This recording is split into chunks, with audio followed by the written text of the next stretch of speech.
नमस्कार दोस्तों। एसएससी ने सीजीएल 2024 के टीयर 1 का रिजल्ट फाइनली निकाल दिया है काफ़ी वेट के बाद। और मुझे लगता है जो रिजल्ट देने में देरी हुई वो भी इसी वजह से हुई कि कट ऑफ इतनी ज़्यादा जा रही थी। आपने देखा होगा कि अनरिजर्व की कट ऑफ 153.18 चली गई, यानी 153.2 के करीब। ओबीसी की 146.2 के करीब गई है, ईडब्ल्यूएस की 142 गई है, एससी की 126.5 के करीब गई है, एसटी की 112 के करीब गई है, अदर्स की 113 और ये तमाम तरह की बातें। टोटल बच्चे जो सिलेक्ट हुए वो 1,65,240 लिए गए हैं। आपको पता होगा कि इस बार वैकेंसी ज़्यादा है और उसके बाद भी इतनी ज़्यादा कट ऑफ क्यों गई होगी। देखो, वजह आप लोगों को जो दिखती है उससे कहीं ज़्यादा अलग होती है। कुछ लोग ये कह रहे हैं कि अगर वैकेंसी आधी होती, 7-8 हज़ार होती, तब तो ये कट ऑफ 170 चली जाती। तो क्या होता है ना कि जब एग्जाम अभी का जो आपका मतलब दिमाग काम कर रहा है जिस दिशा में, जब एग्जाम दे के आते हो तब शायद इस दिशा में नहीं काम कर रहा होता।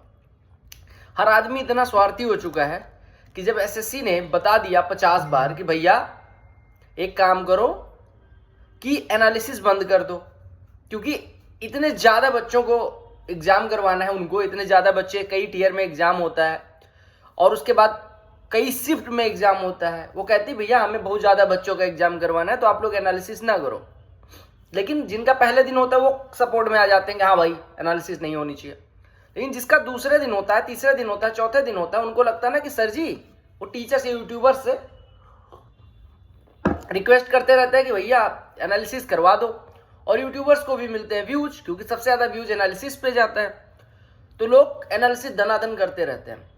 उस एनालिसिस से बच्चों की इस लालच में कि 10 से 15 नंबर उनके बढ़ जाएंगे अगर पेपर देख के जाएंगे, अगले दिन जाते हैं। और आपको पता होगा कि एसएससी का जो सिलेबस है उससे बहुत ज्यादा हार्ड तो पेपर बन नहीं सकता। इस बार के टीयर 1 का पेपर ठीक ठाक लेवल का था, लेकिन एसएससी को भी चाहिए कि थोड़ा और लेवल का बढ़ाए, नंबर ऑफ स्टूडेंट्स एक दिन में ज्यादा करे, शिफ्ट कम कर दे, जिससे नॉर्मलाइजेशन ज्यादा ना करना पड़े। और तीसरी सबसे इंपॉर्टेंट चीज जो एसएससी ने बार बार मेंशन करा है, और एसएससी की कितनी सुन रहे हैं आप लोग भी लालच में, कि 10-15 नंबर बढ़वाने के चक्कर में अपना एनालिसिस पे फोकस करते हैं और उस एनालिसिस के चक्कर में आने वाले शिफ्ट में बच्चे ज़्यादा स्कोर करते हैं।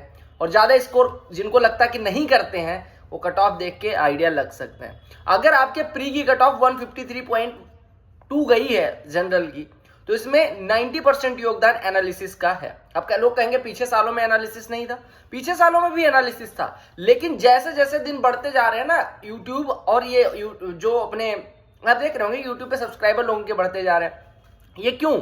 बच्चों तक रीच पहुंच रही। अब आप एक बात बताओ, अगर 10 लाख लोग मेरा वीडियो अभी देखें और अगले साल की बात करूं तो 20 लाख लोग वीडियो देख रहे होंगे, तो जो एनालिसिस का रीच है वो अब गांव के बच्चे भी देख पा रहे हो। पहले शहर के बच्चे देखते थे, अब हर कोई एनालिसिस देखता है। तो ये आने वाले टाइम में अगर ये बंद नहीं हुआ, या फिर अब एक बात बताओ, आप कहते हो कि जो सिंगल डे एग्जाम होता है, क्या बैंक का पेपर इतना टफ होता है? नहीं होता, लेकिन वो ज्यादा शिफ्ट में नहीं करवाते। पहली चीज इस वजह से कट ऑफ कम रहती है, दूसरा वो टाइम पे अपनी चीजों में इनोवेशन करते हैं। एसएससी को 25 प्रश्न जैसे मैथमेटिक्स में आए थे, इस बार 2-3 प्रश्न छोड़ के बाकी 20-22 प्रश्न वही सेम घिसे पिटे थे। 2-3 प्रश्न में ऐसा नहीं कॉन्सेप्ट नया, लेकिन जैसे वो 2-3 प्रश्न डाले हैं वैसे अगर 10 प्रश्न डाल देंगे तो कट ऑफ धीरे धीरे कम हो जाएगी। और हर शिफ्ट में 36 शिफ्ट में अगर पेपर हो रहा है तो मुझे या किसी को भी बनाने दे दे 36 की 36 शिफ्ट अलग नहीं बनाई जा सकती, गिवन कि वो सिलेबस सेम रखना है सब में। तो इस सबसे ज्यादा मेन कल्प्रिट वही बच्चे होते हैं। ये जो कट ऑफ गई है, आज तो रोना सबका शुरू होगा कि कट ऑफ क्यों आई गई, एनालिसिस। दूसरी सबसे इंपॉर्टेंट चीज ये है एनालिसिस के बाद भी कि कट ऑफ 153 नॉर्मलाइज्ड गई है जनरल की। मान लेते हैं कि 10 नंबर का एवरेज नॉर्मलाइजेशन हुआ है तो 140-42 गई है। 140 अगर आप लाने लायक नहीं है, कुछ लोग कह रहे हैं आने वाले टाइम में इतनी वैकेंसी रही रहेगी, बहुत ज्यादा कट ऑफ जाएगी, तो मैं वही कह रहा हूं कि अगर आप 140 लाने लायक नहीं है, आपको लगता है 140 नहीं आएंगे आपके प्री में, तो मेन बात ये समझो भैया कि पेपर 2 एकदम तुच्छ, मतलब जो अभी पेपर 2 होता है ना उसका लेवल देखना। सीएचएसएल का पेपर 2 हुआ है, उसके बाद लेवल देखना उसका। पेपर 2 में ये कितना भी टफ बना ले, कंपटीशन या तो बड़ा, जितने नंबर का एग्जाम होता है उतना ज्यादा कंपटीशन, वो छाटने में आसानी रहती है गधों को और घोड़ों को। लेकिन 390 नंबर में छाटना होता है, तो प्री में ये काफी अलग करेंगे, उसके बाद मेंस में अलग करेंगे। पेपर का लेवल चेंज नहीं होगा। और अगर आप 140 स्कोर करने लायक नहीं हो तो आपको मैं बता दूं कि आप सीजीएल की प्रिपरेशन से, अनरिजर्व्ड कैटेगरी से अगर हो, सीजीएल की प्रिपरेशन को अलविदा कह के यहां से विदाई ले लो अपनी। 140 लाने की औकात लाओ मिनिमम। ये 153 किसी आसान शिफ्ट में 150 भी लाने पड़े, 140 मिनिमम आपका होना ही चाहिए। अगर आपके 140 किसी तरह से खींच पीच के पहुंच रहे हैं ना, तो फिर आपका नहीं हो पाएगा। दूसरी सबसे इंपॉर्टेंट चीज कि जिनका 140 आ रहा है उनका हो जाएगा नहीं, वो 153 को टारगेट करेंगे कि 155 से नीचे नहीं होगा। और वैकेंसी कितनी भी, ऐसा नहीं है, देखो यूपीएससी में वैकेंसी जब 1000 रहती तब भी उनके प्री का कट ऑफ उतना ही रहता। पेपर लेवल पे डिपेंड करता है कट ऑफ कितनी जाएगी। पेपर लेवल एकदम टफ कर दो, जीके में यूपीएससी की तरह 5-5 ऑप्शन दो, फर्स्ट सेकंड सही, सेकंड थर्ड सही, कौन सा गलत कौन सा सही, इससे खेलो, अभी जीके में नंबर नहीं आएगा। और सबसे बड़ा जो पहले mathematics reasoning cut off set करते थे, अब जीके सेट कर दे रहा है। जिनके जीके के रटे रटाए प्रश्न आ जा रहे हैं वो जीके में अच्छा नंबर पा जा रहे हैं। तो एनालिसिस शुड बी वेंट, पहली चीज। दूसरी चीज, एसएससी पेपर थोड़ा अच्छे से करवाया। तीसरी, नंबर ऑफ शिफ्ट अगर कम हो जाएगी तो कट ऑफ अपने आप कम जाएगी। कुछ लोग आएंगे कि नहीं कट ऑफ ऐसे ज्यादा क्यों जा रही है, आपने कम बताई थी, शुभम जैन भैया ने कम बताई थी, किसी ने कम बताई थी, वो आप खुद ही देखेंगे कि कट ऑफ जो मेरी नहीं गई या किसी और की नहीं गई उसके पीछे वजह क्या है, नॉर्मलाइजेशन कैसा हुआ। उसमें मैंने नंबर ऑफ मतलब जब फैक्टर बताया था कि नॉर्मलाइजेशन अगर नॉर्मल हो तो। अब नॉर्मलाइजेशन ज्यादा हुआ, क्या हुआ, आई डोंट केयर, आपको जो बोलना बोल सकते हो उस वीडियो के कमेंट सेक्शन में जाके। बाकी मेरा यही कहना है कि अगर आपकी औकात नहीं है 150 नंबर 145 नंबर रॉ स्कोर लाने की, तो आप सही में सच में आप ना करो तैयारी। और फिर ये कहो मैंने ये छोड़ के, ये जॉब छोड़ के ये तैयारी शुरू करी थी, वो जॉब छोड़ के तैयारी शुरू करी थी, बेकार है। मैं इस कट ऑफ के बेसिस पे नहीं, मैं हमेशा ऑनेस्टी बोलता हूँ। और आपको क्या लगता है,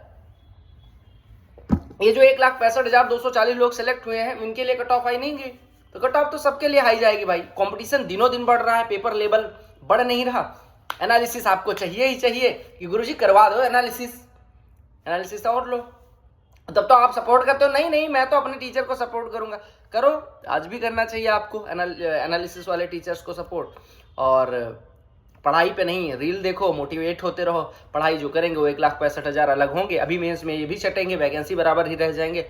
लेकिन कम से कम जो लोग सेलेक्ट हुए हैं उनको बहुत बहुत बधाइयाँ।